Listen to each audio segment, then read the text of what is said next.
Presented here, we have a mechanical train set by Robilt. It was built in the 60s.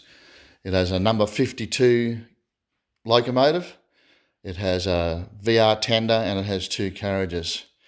And it has 12 sets of round track and it has a non-original key.